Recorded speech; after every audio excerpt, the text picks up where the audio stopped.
Everybody, welcome to another Practical Pet Chat. There are so many things going on in our worlds on a regular basis, but what's most important is those beings we love. One of the things that I do for my being that I love so much is I've got multiple ways to make sure if she ever gets lost, we've got multiple ways to get back in touch with her. I've got a GPS collar. I've got her microchipped. And yes, today we're going to talk about microchipping, amongst other things. Lorin, let's start with you, though, because I know you've got some thoughts on microchipping. Oh, I have mixed feelings about microchipping. I think that it's not a one size fits all. So I think you need to look at your ability to adequately contain your kids. Um, and the reason I say that is because in the past, I've been all about microchipping. I liked it because it was a means of identification, meaning that if the chip is registered to you, and it's oftentimes looked at in legal situations as proving ownership. And, the thought was always there's been stories over the years. There was a famous Hollywood person whose dog was taken, and the way that she was able to prove ownership was because the chip was registered to her, and it was a whole legal battle. But I also knew a customer whose neighbors bonded with the dog and then just one day decided to keep the dog. And it got real ugly because the dog went to both of them. So law enforcement was like, we don't know what to tell you. And they thought it was going to become a civil suit, and it started to be, but then the microchip got in the mix of it, and the microchip was registered to the rightful owners. So all of that said, I didn't microchip these two dogs. All my last 12 dogs that I had all at once, they were all microchipped. My cats were microchipped. Everybody was indoors. It's not like they were going to get out or run the streets or, get lost. They were never alone, that kind of thing. Um, but I feel differently about it now because unfortunately I've learned a lot more information, and I'm worried about microchips migrating. I've seen it. I've seen situations where people bring in a lost dog, and we had scanners at the store. We would Right. scan the chip, and we couldn't find it. And then come to find out, it had migrated to a different part of the body that we didn't scan that area for. I mean, like so far away from the point of implantation. So I worry about that. There has a lot of people worried about cancer and things like that. That hasn't been as prevalent. That's not to say that it hasn't happened or couldn't happen. And is that the causation? Anytime anything foreign is in the body, it's an issue. Could be an issue. But my own particular dogs are never going to be away from me. They're never going to be in a situation that they're alone or that they're going to get free. They're never out with us that they're not harnessed. And it's, famous last words, never say never. I just feel pretty confident about it. And not to mention they're 3 pounds. So a microchip exponentially gets significantly bigger in a 3 pound dog than it gets in Sure. a 50-pound dog. And so that causes me a little bit more concern. So I have mixed feelings about it. I think if people aren't always certain that they're going to contain their kid, that if they're worried about somebody letting the kid out from the gate, the dog jumping a fence, digging under a fence, anything like that, then it's cause for concern. It is a way to get your kid back to you. However, there's also the issue that the only way that happens is if the microchip is scanned by a third party who is intent on getting it back to its original owner. And if people know there's a microchip for a dog that they found, they don't want to give it back, then they make sure that that doesn't happen, that the scanning doesn't happen. Sure. Sure. No, I like that. You hit on a number of considerations that I think you've got to look at and make a personal decision on. Um, I I don't even want to say I disagree or I differ from you.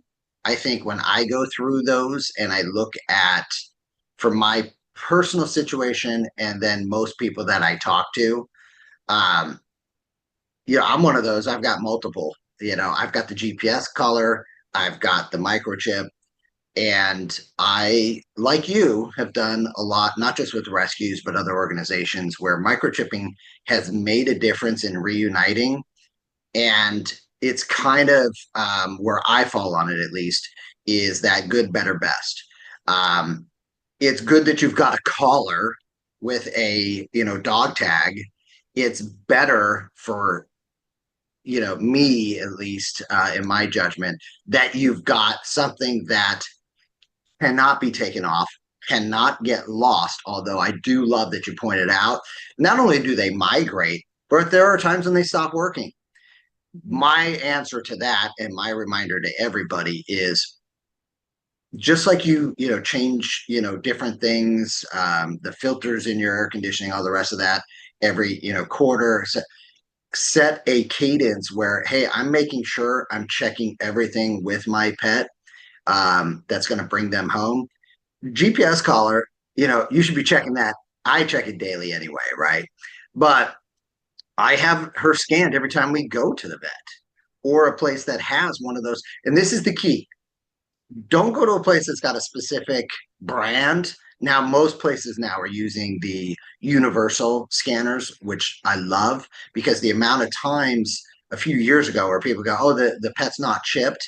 And then now we're putting a second and a third chip. That's Right. that's just not needed. They just don't have the right scanner quite often. But these days, it's more prevalent to have that universal scanner. But what information is in that scanner? People change their phone numbers, you change your address, things get lost, data gets corrupted. So make that a part of that regular visit.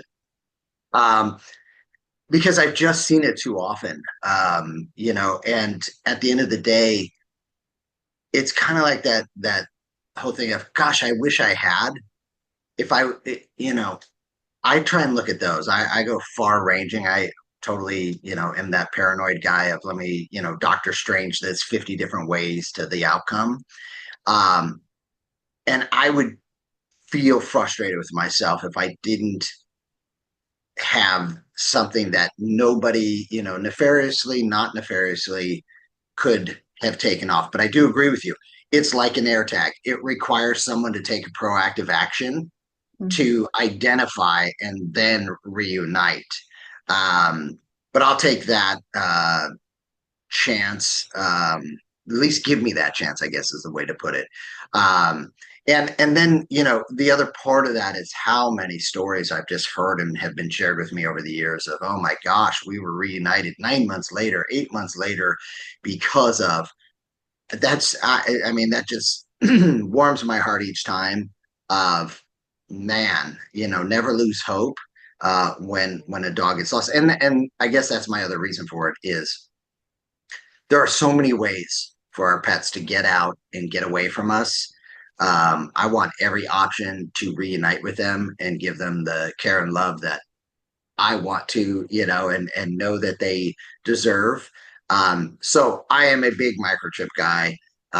Nothing more frustrating to me than when, I'll stop and it's funny. I just had someone who didn't know me very well traveling down here with me, and they got in the car and I was like, hey, I'm sorry about the dog treats, but I'm that guy that's got the, extra leashes and dog treats in the car because if I see a dog out there running, my mom taught me many years ago, be a difference maker. And so I'll stop and I'll go. First stop is where's the nearest vet place, and I'll take him in and we'll try and get him microchipped, etc. And when there's no microchip, no collar, it just breaks my heart, because I'll see them, and sometimes I can tell that the people that have them love them. They're groomed nice, they're behaved nice, and it's like, I want to get you back to that great environment. And I don't know how to do that. Now we got to rely on, posting on all these different social networks, which many times gets there. But gosh, that's just such a delay. And it doesn't always happen. And so, it's a shame. So I do like microchipping, but I understand what you're saying with not just some of the risks, but the responsibility of that as well. Um, Certainly comes with that at a different level than some of the other things that we can do. Yeah, I mean, those heartwarming stories are best case scenario, Yeah. and I love them too. I've seen the other side of it in a variety of ways too. And that just I've seen enough of that that it gave me cause for concern to really think about whether or not I wanted to microchip these two dogs. There's just no guarantee you're going to get the kid back, especially if it's a small dog. I I can love that remember, you call that out, by the way, because we talk about sizing in dogs, but cats, there's not really tremendously different in the cat size unless you're getting a Savannah. So from the standpoint of that is something you got to factor in. So I do agree with you, and especially when you get to the tiniest of the tinies, um, that may not be, the best thing for yeah. them. Um, I had a client that came in one time and she booked a grooming appointment. And she brought the dog in for us to give her a quote and really cute little dog. And she found the dog. And I said, "Oh, are you getting it groomed because it's been out on the street?" She goes, "Well, yeah." She goes, "But I want it to look different." oh no. I'm like, why?" And she said, "Well, because I don't want somebody to be able to claim it."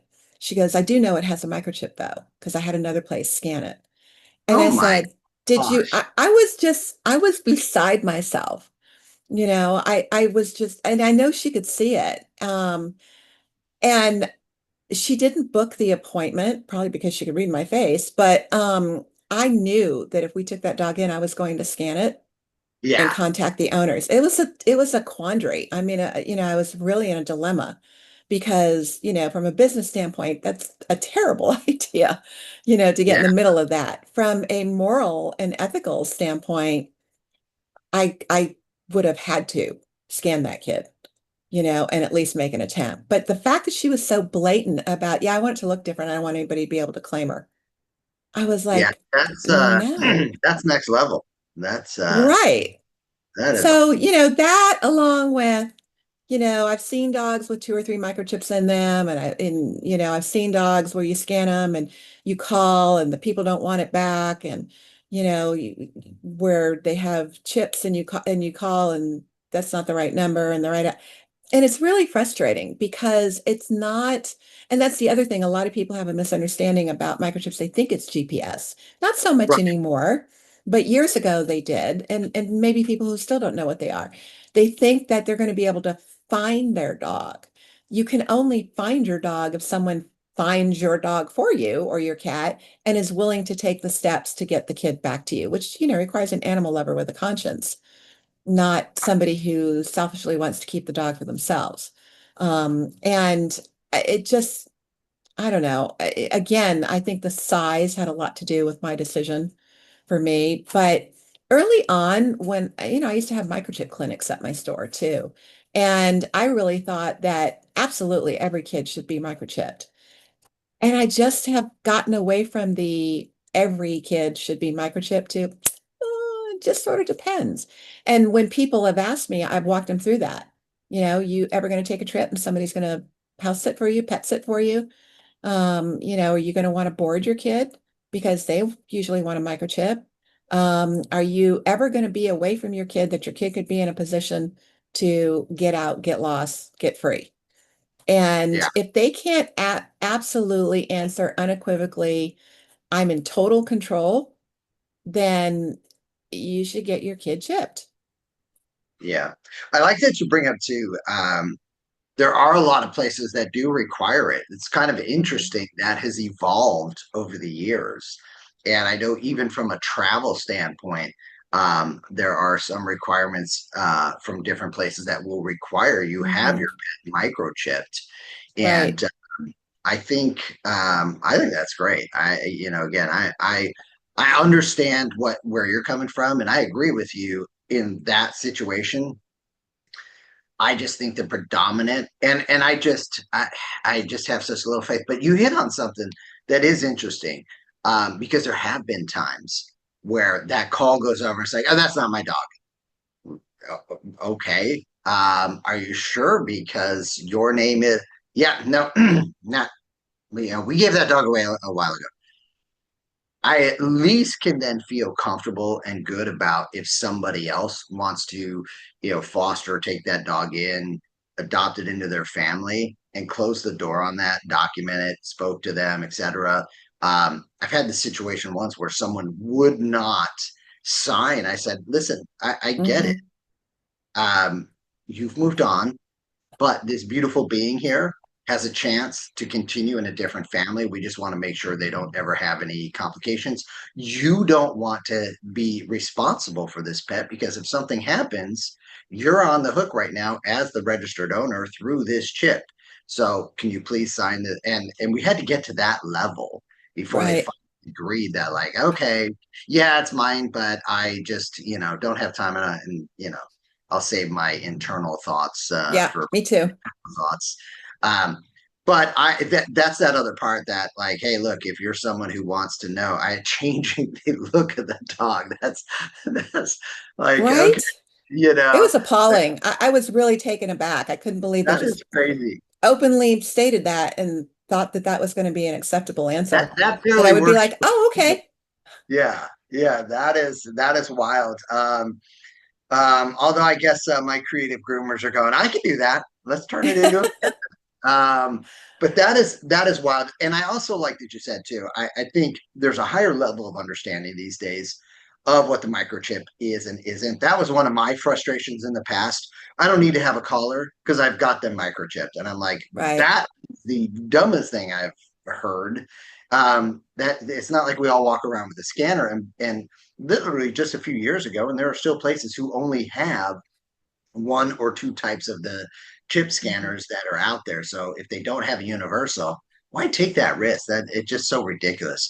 And the GPS aspect of it is another part that really it's like, oh, I microchip, so I'm going to find them automatically. No, you're not. But if they are found, now we've got a pathway. And I would say most rescue and centers now have that universal reader and that's their first go-to because they just don't have the ability to house five more pets that come in each week. So I'm going to believe in the positive on this one of like, hey, they're going to be trying to reunite that dog with their owner at all costs and let's do that.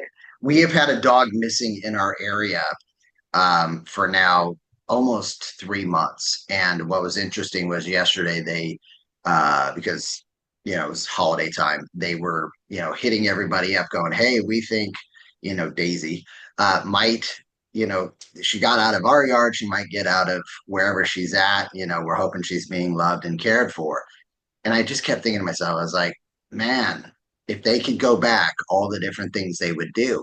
So that's where I put myself when I look at all these different things and I go, hey, yeah, but I also work with Bell. I can say, from literally, where we are in our complex, I can say, hey, Bell, go home. And I know she'll go home whether she's on the leash or not. Um, and we have a lot of the dogs that come down into our area. Um, and it's always remarkable to me because they know, but if they got outside the gates, I would be really concerned for all of them. And I'll just say it amazes me how many times I have the neighbors' dogs come over and visit Belle, and they don't have a collar. They don't have, things that it's like, wow, that's remarkable. So we do all get a false sense of security, is what I'm getting at here. You're Hmm. like, oh, that would never happen. That can't happen. That this, that. And then you end up in that situation going, oh my God. And how many times, Lauren, do you and I talk about things that were preventable? And that's where I just come back on this. It's like, take those precautions.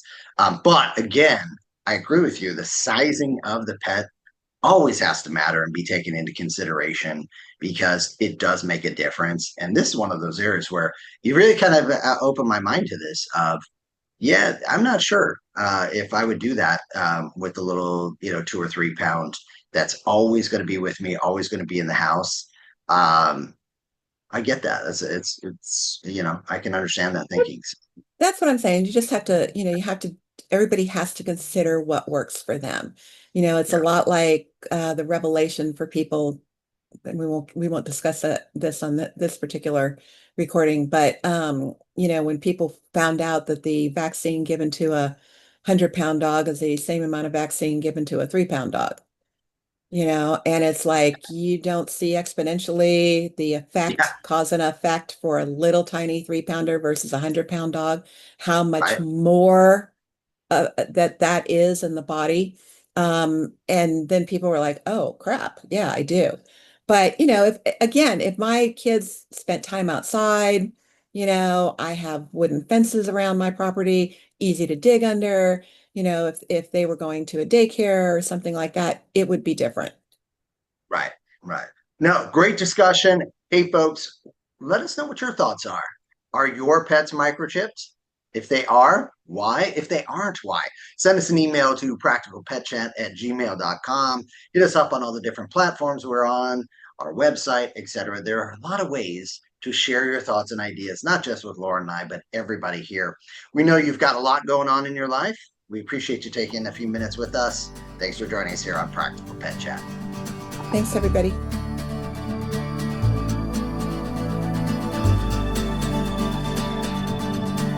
The content of this podcast is for informational purposes only. It is not intended as, nor should it be construed as, professional medical advice, diagnosis, or treatment for your pets. Always seek the advice of a qualified veterinarian with any questions you may have regarding your pet's health or medical condition. Never disregard professional veterinary advice or delay in seeking it because of something you have heard on this podcast. The hosts and the guests of this podcast are not liable for any actions taken based on the information shared during these episodes. Any reliance on the information provided is solely at your own risk. Copyright 2025 Practical Pet Chat, all rights reserved. Unauthorized duplication, distribution, or reproduction of any content from this podcast, including but not limited to audio, scripts, and show notes, is prohibited without prior written consent. The opinions and views expressed by the host and guests are their own and do not necessarily reflect the views of Practical Pet Chat.